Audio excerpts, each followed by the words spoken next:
ಕೊಡುತ್ತದೆ. ಕೊನೆಯ ದಿನಗಳಲ್ಲಿ ನಮ್ಮ ಮನೆ, ಆಸ್ತಿ, ಬ್ಯಾಂಕ್ ಬ್ಯಾಲೆನ್ಸ್ ಯಾವುದೂ ತೃಪ್ತಿ ಕೊಡುವುದಿಲ್ಲ. ಅತ್ಯುತ್ತಮ ಸಂಬಂಧಗಳು ಅಷ್ಟೇ ಮನಸ್ಸಿಗೆ ತೃಪ್ತಿ ನೀಡಬಲ್ಲವು. ನಾನು ನನ್ನನ್ನು ಸಂತೋಷದಿಂದ ಇರಿಸಬೇಕಿತ್ತು. ಸೆಲ್ಫ್ ಕೇರ್ ಎನ್ನುವುದು ತುಂಬ ಮುಖ್ಯವಾಗಿತ್ತು ಅಂತ ತುಂಬ ಜನ ಬರೆದಿರೋದ್ರಲ್ಲಿ 5 ಟಾಪ್ ಲಿಸ್ಟಲ್ಲಿ ಇದಿಷ್ಟು ಇದೆಯಂತೆ. ಒಂದೊಳ್ಳೆ ಎಕ್ಸಾಂಪಲ್ ಕೊಟ್ಟಿದ್ದಾರೆ. ಅದೇನೆಂದರೆ, ನಮ್ಮ ಮೇಲೆ ನಮಗೆ ಹೆಮ್ಮೆ ಆಗಬೇಕಂತೆ, ನಮ್ಮ ಮೇಲೆ ನಮಗೇ ಖುಷಿ ಆಗಬೇಕಂತ.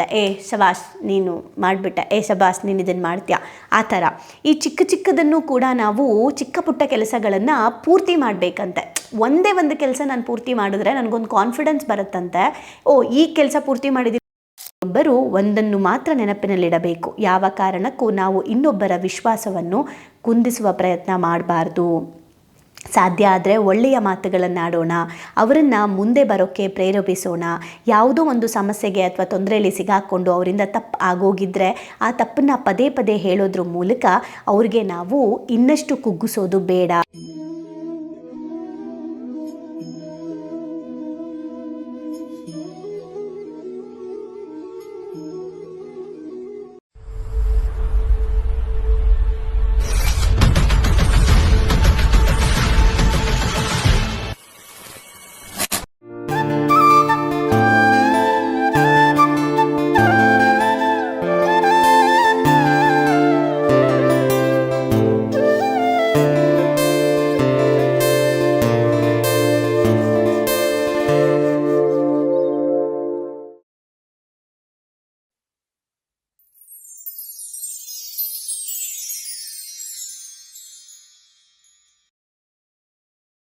ನಮಸ್ತೆ.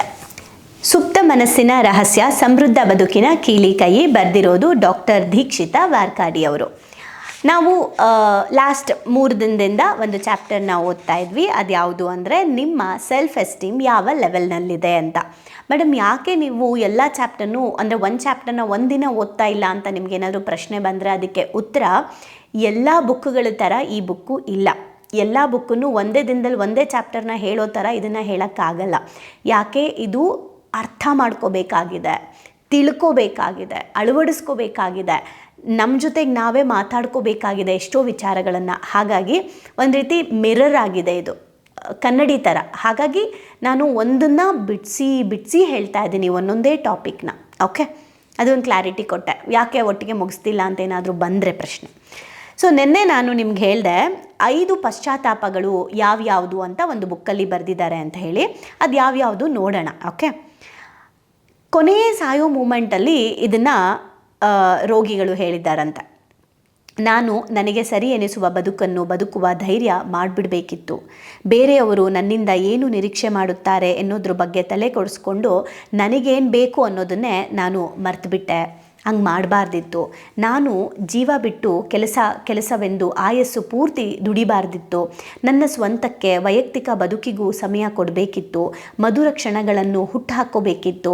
ಯಾಕಂದರೆ ಅಂತಿಮ ದಿನಗಳಲ್ಲಿ ಜೊತೆಗಿರೋದು ಕುಟುಂಬವೇ ಹೊರತು ಸಂಸ್ಥೆಯಲ್ಲ ಅಂತ ಗೊತ್ತಾಗತ್ತಂತೆ. ನನಗೆ ನನ್ನ ಭಾವನೆಗಳನ್ನು ವ್ಯಕ್ತಪಡಿಸುವ ಧೈರ್ಯ ಇರಬೇಕಿತ್ತು. ಸರಿಯಾದ ಸಮಯದಲ್ಲಿ ಮನದ ಮಾತನ್ನು ಕೇಳುವಂತಹ ಅಥವಾ ನಾನು ಇನ್ನಷ್ಟು ಚೆನ್ನಾಗಿ ಬದುಕುತ್ತಿದ್ದೇನೋ, ಸರಿಯಾದ ಸಮಯದಲ್ಲಿ ನನ್ನ ಭಾವನೆಗಳನ್ನು ನಾನು ಕೇಳೋ ಥರ ಇದ್ದಿದ್ರೆ. ಅಟ್ಲೀಸ್ಟ್ ಏನಾದರೂ ಹೇಳಬೇಕನ್ಸಿದ್ರೆ ಯಾರಿಗಾದರೂ ಅದನ್ನು ಧೈರ್ಯವಾಗಿ ಹೇಳಿಬಿಡಬೇಕಿತ್ತು. ಏನೋ ಒಂದು ಅಟ್ಲೀಸ್ಟ್ ನಾನು ಹೇಳಬೇಕನ್ಸಿದ್ದನ್ನು ಹೇಳಿಬಿಟ್ಟಿದ್ದೀನಿ ಅನ್ನೋ ತೃಪ್ತಿ ಆದರೂ ಇರ್ತಾಯಿತ್ತು. ನಾನು ನನ್ನ ಸ್ನೇಹಿತರ ಜೊತೆ ಸದಾ ಸಂಪರ್ಕದಲ್ಲಿರಬೇಕಿತ್ತು. ಸ್ನೇಹಿತರನ್ನು ಕಳ್ಕೋಬಾರ್ದಿತ್ತು. ಮನಸ್ಸನ್ನು ಅರಳಿಸುವ ಜೀವ ಎನ್ನುವಂತಹ ಸ್ನೇಹಿತರ ಸಖ್ಯ ಕೊನೆಯ ದಿನಗಳಲ್ಲಿ ಬೇಕೇ ಬೇಕಾಗುತ್ತದೆ. ಕೊನೆಯ ದಿನಗಳಲ್ಲಿ ನಮ್ಮ ಮನೆ, ಆಸ್ತಿ, ಬ್ಯಾಂಕ್ ಬ್ಯಾಲೆನ್ಸ್ ಯಾವುದೂ ತೃಪ್ತಿ ಕೊಡುವುದಿಲ್ಲ. ಅತ್ಯುತ್ತಮ ಸಂಬಂಧಗಳು ಅಷ್ಟೇ ಮನಸ್ಸಿಗೆ ತೃಪ್ತಿ ನೀಡಬಲ್ಲವು. ನಾನು ನನ್ನನ್ನು ಸಂತೋಷದಿಂದ ಇರಿಸಬೇಕಿತ್ತು. ಸೆಲ್ಫ್ ಕೇರ್ ಎನ್ನುವುದು ತುಂಬ ಮುಖ್ಯವಾಗಿತ್ತು ಅಂತ ತುಂಬ ಜನ ಬರೆದಿರೋದ್ರಲ್ಲಿ 5 ಟಾಪ್ ಲಿಸ್ಟಲ್ಲಿ ಇದಿಷ್ಟು ಇದೆಯಂತೆ. ಈ ರೀತಿಯಾದಂತಹ ಪಶ್ಚಾತ್ತಾಪದ ಲೈಫ್ ನಾವು ಮಾಡಬಾರ್ದು ಅಂತ ಅಂದರೆ ಇವತ್ತಿಂದನೇ ನಾವು ಪ್ರತಿ ಕ್ಷಣವನ್ನು ಎಂಜಾಯ್ ಮಾಡಬೇಕಾಗಿದೆ. ನಾವು ನಮ್ಮ ಸಬ್ಕಾನ್ಷಿಯಸ್ ಮೈಂಡ್ಗೆ ಜೀವನನ ಹೇಗೆ ಕ್ರಿಯೇಟ್ ಮಾಡ್ಕೊಬೇಕು ಆ ರೀತಿ ನಾವು ಯೋಚನೆ ಮಾಡಬೇಕಾಗಿದೆ, ಫೀಲ್ ಮಾಡಬೇಕಾಗಿದೆ, ನಂಬಬೇಕಾಗಿದೆ. ನಾನು ಯಾಕೆ ಹೀಗೆ ಪ್ರೋಗ್ರಾಮಲ್ಲಿ ಈ ನೀಲಿ ನಕ್ಷೆ ಬ್ಲೂ ಪ್ರಿಂಟ್ಗಳನ್ನು ಹೇಗೆ ಬದಲು ಮಾಡ್ಕೊಬೇಕು ಸ್ಟೆಪ್ ಬೈ ಸ್ಟೆಪ್ ಅನ್ನೋದನ್ನು ನಾವು ಆ 3 ಅವರ್ಸ್ ವರ್ಕ್ಶಾಪಲ್ಲೂ ಕೂಡ ಹೇಳ್ತೀವಿ. ಆ್ಯಂಡ್ ಅದೇ ನಮ್ಮ ಇಡೀ ಭಾವನೆಗಳಿಗೊಂದು ಶಾಲೆಯ ಬುನಾದಿಯ ವರ್ಕ್ಶಾಪ್ ಕೂಡ. ಈ ಥರದ ಒಂದು ಪಶ್ಚಾತ್ತಾಪದ ಲೈಫ್ನ ನಾವು ಕ್ರಿಯೇಟ್ ಮಾಡ್ಕೋಬಾರ್ದು ಅಂದರೆ ಈ ಎಲ್ಲ ಭಾವನೆಗಳಿಗೂ ಬೆಲೆ ಕಟ್ಟೋಕ್ಕೆ ಆಗಲ್ಲ ಅಲ್ಲ. ಆದರೆ ಈ ಎಲ್ಲ ಮೌಲ್ಯಗಳನ್ನು ನಾವು ಕಳ್ಕೊಂಡ್ಬಿಟ್ಟಿರ್ತೀವಿ. ಆಮೇಲೆ ಅನಿಸುತ್ತೆ ಹಿಂಗೆ ಮಾಡಬೇಕಿತ್ತು ಅಂತ ಹೇಳಿ. ಇಲ್ಲಿ ಅವ್ರು ಹೇಳ್ತಿದ್ದಾರೆ ನೋಡಿ, ಜೀವನ ಪರ್ಯಂತ ಸಂಸ್ಥೆಗೋಸ್ಕರ ದುಡ್ದೆ, ಆದರೆ ನನಗೆ ನಾನು ಸ್ವಲ್ಪ ಸಮಯ ಕೊಡ್ಕೋಬೇಕಿತ್ತು ಅಂತ ಲಾಸ್ಟಲ್ಲಿ ಅನಿಸುತ್ತೆ ಅಂತ. ಓಕೆ, ಹಾಗಾಗಿ ಎಲ್ಲವೂ ನಾವು ಮಾಡಬೇಕಾಗಿದೆ, ಸೆಲ್ಫ್ ಕೇರ್ ಕೂಡ ಮಾಡ್ಕೋಬೇಕಾಗಿದೆ. ನಾನು ನನ್ನ ಹೃದಯದ ಮಾತನ್ನು ಕೇಳಬೇಕಿತ್ತು, ಯಾರು ಏನಂತಾರೋ ಅನ್ನೋ ಕಾರಣಕ್ಕೆ ನನ್ನ ಹೃದಯದ ಆಕಾಂಕ್ಷೆಗಳನ್ನು ಬಲಿ ಕೊಡಬಾರ್ದಿತ್ತು ಅನ್ನೋದೇ ಟಾಪ್ 1 ರಿಗ್ರೆಟ್, ಪಶ್ಚಾತ್ತಾಪವಾಗಿದೆ. ಯಾವಾಗ ನಮ್ಮ ಸೆಲ್ಫ್ ಎಸ್ಟೀಮ್ ಉತ್ತಮ ಮಟ್ಟದಲ್ಲಿರುತ್ತದೆಯೋ ಆಗ ನಾವು ಈ ಪಶ್ಚಾತ್ತಾಪ ಪಡೋದಿಲ್ಲ. ರೆಕ್ಕೆ ಬಿಚ್ಚಿ ಸ್ವಚ್ಛಂದವಾಗಿ ಹಾರಾಡುತ್ತೇವೆ. ನಮ್ಮ ಸೆಲ್ಫ್ ಎಸ್ಟೀಮ್ ಚೆನ್ನಾಗಿದ್ದರೆ ಉನ್ನತ ಮಟ್ಟದಲ್ಲಿಡಲು ಇರುವ ಇನ್ನೊಂದು ಅತ್ಯುತ್ತಮ ಮಾರ್ಗವೆಂದರೆ ಕೊಟ್ಟ ಮಾತನ್ನು ಉಳಿಸ್ಕೊಳ್ಳೋದು. 10 ಬಾರಿ ಯೋಚಿಸಿ ಯಾವುದೇ ಮಾತನ್ನಾದರೂ ಕೊಡಬೇಕು. ನಮಗೇನಾದರೂ ಅದ್ರ ಬಗ್ಗೆ ಸ್ವಲ್ಪ ಡೌಟ್ ಇದೆ ಅಂದರೂ ಕೂಡ ನಾವು ಅದನ್ನು ಮಾಡೋಕ್ಕೆ ಹೋಗಬಾರ್ದು. ಇದು ತುಂಬ ಇಂಪಾರ್ಟೆಂಟ್. ಬಿಕಾಸ್ ಎಷ್ಟೋ ಸಲ ಗೊತ್ತಾಗದೆ ನಮಗೆ ಯಾರ ಮೇಲೋ ಒಂದು ಬಿಲೀಫ್ ಇಟ್ಕೊಂಡು ಮಾಡಿಬಿಡ್ತೀವಿ. ಬಟ್ ಇದು ತುಂಬ ಇಂಪಾರ್ಟೆಂಟ್. ಈಗಲಿಂದನಾದರೂ ಇದನ್ನು ಫಾಲೋ ಮಾಡಬೇಕು. ನಾನು ಈ ತಪ್ಪು ಮಾಡಿದ್ದೀನಿ. ಓಕೆ, ಲೈಕ್ ಏನೋ ಇಲ್ಲ ಆಗತ್ತೆ ಅನ್ನೋ ಒಂದು ಥಾಟಲ್ಲಿ, ಅಥವಾ ಯಾರೋ ಒಬ್ಬರು ಹೇಳಿದ್ರು ಅನ್ನೋ ಬಿಲೀಫಲ್ಲಿ ನಾವು ಕೆಲವೊಂದು ಪ್ರಾಮಿಸ್ ಮಾಡಿಬಿಡ್ತೀವಿ. ಆದರೆ ಅದನ್ನು ಉಳಿಸ್ಕೊಳ್ಳೋಕ್ಕಾಗಲ್ಲ. ಅದು ಕೂಡ ನಮಗೆ ಲೋ ಸೆಲ್ಫ್ ಎಸ್ಟೀಮ್ನ ಕ್ರಿಯೇಟ್ ಮಾಡುತ್ತೆ ಅಂತ ಹೇಳ್ತಿದ್ದಾರೆ. ಅದಕ್ಕೆ ನಾವು ನಮಗೆ ಮಾಡೋಕ್ಕಾಗಲ್ಲ ಅಂದರೆ ಕ್ಷಮಿಸಿ, ಈ ಕೆಲಸ ನಮಗೆ ಮಾಡೋಕ್ಕಾಗಲ್ಲ ಅನ್ನೋದನ್ನು ನಾವು ಹೇಳಿಬಿಡಬೇಕು. ನಿಮಗೂ ತೊಂದರೆ ಆಗೋದು ಬೇಡ, ನಮಗೂ ತೊಂದರೆ ಆಗೋದು ಬೇಡ ಅಂತ. ಸೊ ಯಾವಾಗ ನಾವು ಈ ರೀತಿ ನಮ್ಮ ಮೇಲೆ ನಾವು ಕೆಲವೊಂದು ನಂಬಿಕೆಗಳನ್ನು, ನಮ್ಮ ಮೇಲೆ ನಮಗೇನೆ ಒಂದು ಪಾಸಿಟಿವ್ ಭಾವನೆಗಳು ಕ್ರಿಯೇಟ್ ಆಗ್ತಾ ಹೋಗುತ್ತೆ, ಆಗ ನಮ್ಮಲ್ಲಿ ಹೈ ಸೆಲ್ಫ್ ಎಸ್ಟೀಮ್ ಕ್ರಿಯೇಟ್ ಆಗ್ತಾ ಹೋಗುತ್ತೆ. ಒಂದು ಒಳ್ಳೆ ಎಕ್ಸಾಂಪಲ್ ಕೊಟ್ಟಿದ್ದಾರೆ. ಅದೇನೆಂದರೆ, ನಮ್ಮ ಮೇಲೆ ನಮಗೆ ಹೆಮ್ಮೆ ಆಗಬೇಕಂತೆ, ನಮ್ಮ ಮೇಲೆ ನಮಗೇ ಖುಷಿ ಆಗಬೇಕಂತ. ಶಬಾಸ್ ನೀನು ಮಾಡಿಬಿಟ್ಟೆ, ಶಬಾಸ್ ನೀನು ಇದನ್ನು ಮಾಡ್ತೀಯಾ, ಆ ಥರ.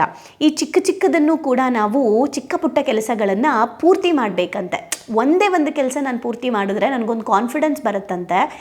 ಈ ಕೆಲಸ ಪೂರ್ತಿ ಮಾಡಿದ್ದೀನಿ ಅಂದರೆ ಎಲ್ಲ ಕೆಲಸನೂ ನಾನು ಪೂರ್ತಿ ಮಾಡ್ತೀನಿ ಅಂತ.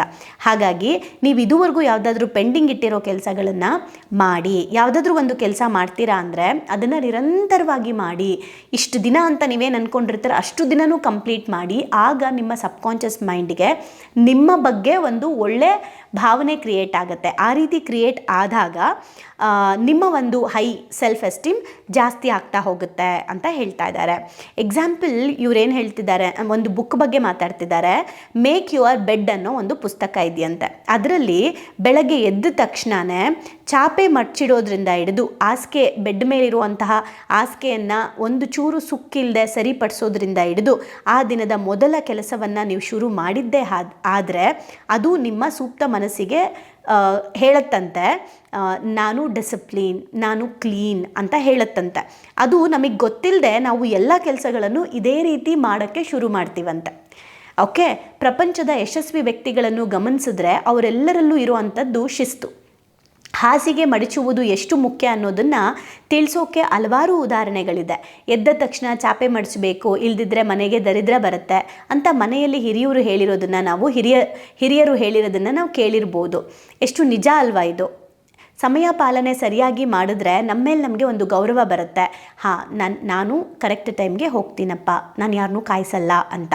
ಸೊ ಇವೆಲ್ಲವೂ ಕೂಡ ನಮ್ಮ ಬಗ್ಗೆ ನಮಗೆ ಒಳ್ಳೆಯ ಭಾವನೆಗಳನ್ನು ಮೂಡಿಸುತ್ತೆ. ಈಗ ಕೊನೆಯದಾಗಿ ನಮ್ಮ ಸುತ್ತ ಆಪ್ತ ವಲಯದಲ್ಲೂ ಕೂಡ ಸೆಲ್ಫ್ ಎಸ್ಟೀಮ್ ಕಡಿಮೆ ಇರೋರು ಇರ್ತಾರೆ. ನೀವು ನಿಮ್ಮ ಹೈ ಸೆಲ್ಫ್ ಎಸ್ಟೀಮ್ನ ಕ್ರಿಯೇಟ್ ಮಾಡ್ಕೊಳ್ಳೋದ್ರ ಜೊತೆಗೆ ನಿಮ್ಮ ಸುತ್ತ ಲೋ ಸೆಲ್ಫ್ ಎಸ್ಟೀಮ್ ಇರೋರನ್ನ ಕೂಡ ನೀವು ಸಹಾಯ ಮಾಡಬೇಕಾಗತ್ತೆ.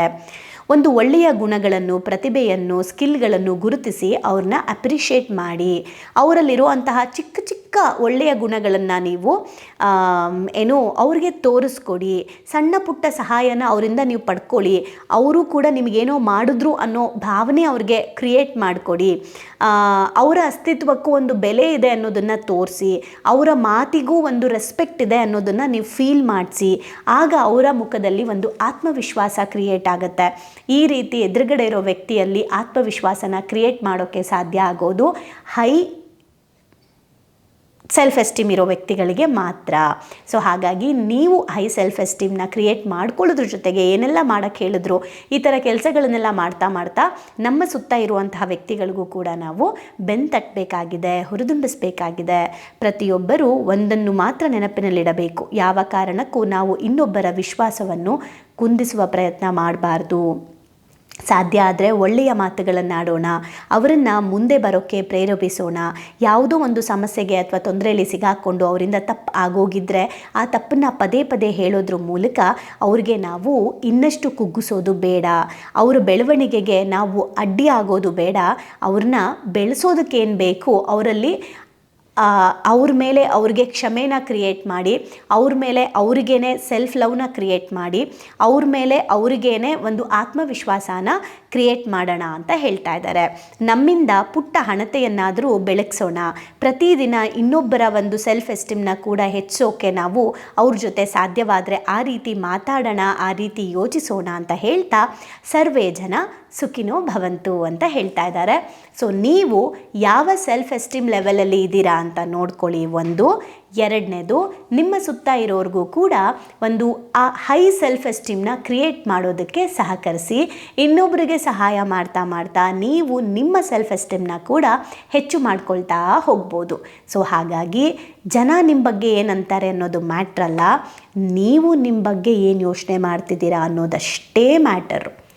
ಯಾರು ಏನಾದರೂ ಹೇಳಲಿ, ನಾವು ತಪ್ಪು ಮಾಡಿದರೆ ತಿದ್ಕೊಳ್ಳೋಣ, ತಪ್ಪು ಮಾಡಿಲ್ವಾ ಅವ್ರಿಗದು ಅರ್ಥ ಆಗಿಲ್ಲ ಅಂತ ಅಂದ್ಕೊಳ್ಳೋಣ.